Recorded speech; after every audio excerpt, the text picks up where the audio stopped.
వర్షపు నీటిని ఒడిసి పట్టకపోతే భవిష్యత్తులో ఇబ్బందులు తప్పవని మా అసోసియేషన్ అధ్యక్షుడు రాజేంద్ర ప్రసాద్ హెచ్చరించారు. విజయవాడ తూర్పు నియోజకవర్గం అయ్యప్పనగర్లో స్థానిక ఎమ్మెల్యే గద్దె రామ్మోహన్తో కలిసి ఇంకుడు గుంతలు తవ్వే కార్యక్రమాన్ని ప్రారంభించారు.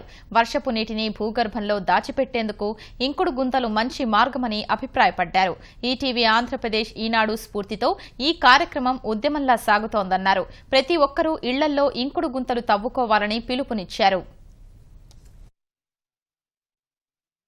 ఇవాళ మనం ఎంత సేవ్ చేసుకోవాల్సిన పరిస్థితి వచ్చింది అని అంటే పోను అది లేకపోతే కనుక మనిషి జీవితానికే కష్టం వచ్చే పరిస్థితి వచ్చింది. అందుకని అందులో భాగంగానే ఇది అందరిలోనూ చైతన్యం వచ్చి ప్రపంచవ్యాప్తంగా కూడా ఇది మంచి ఒక టర్న్ తీసుకుని దీనికి ఏం చేస్తే రాబోయే తరాలకు మనం సేవ్ చేస్తాము అంటే మరి ముఖ్యంగా నీటిని ఎలా సేవ్ చేస్తాం, డబ్బుని ఎలా అయితే అవసరానికి వాడుకుని మిగతా డబ్బుని మనం లోపల బీరువాలో దాచుకుని మళ్ళీ సాయంత్రం కావాలంటే తీసుకుంటున్నామో నీటిని కూడా అలా దాచుకోవాలి అని అంటే మరో మార్గమే లేదు.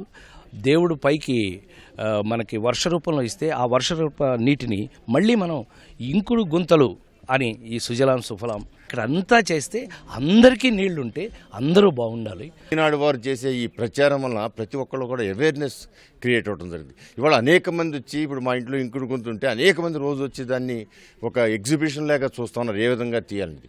ఆ ఇండ్లు కట్టుకుంటే ఇంటికి ఏ విధంగా ఒక టాయిలెట్ అవసరమో, ఇంటికి ఏ విధంగా ఒక బెడ్రూమ్ అవసరమో, ఇంటికి ఏ విధంగా ఒక వరండా అవసరమో, ఇంటికి అదే విధంగా నీటిని సేవ్ చేసి ఇంకుడు గుంట కూడా ప్రధాన అవసరంగా గుర్తించి అందరూ కూడా తీయాలని ఇది ఒక ఉద్యమంలాగా ప్రతిరోజు ఒక ఉద్యమంలాగా చేపట్టి ప్రతిరోజు మేము పాదయాత్రలు చేసినా ఏ కార్యక్రమానికి వెళ్ళినా ముందు ఇంకుడు గుంటల గురించి వచ్చిన వాళ్ళందరికీ ఎక్స్ప్లెయిన్ చేసి మిగతా కార్యక్రమానికి వెళ్తా ఉన్నాం.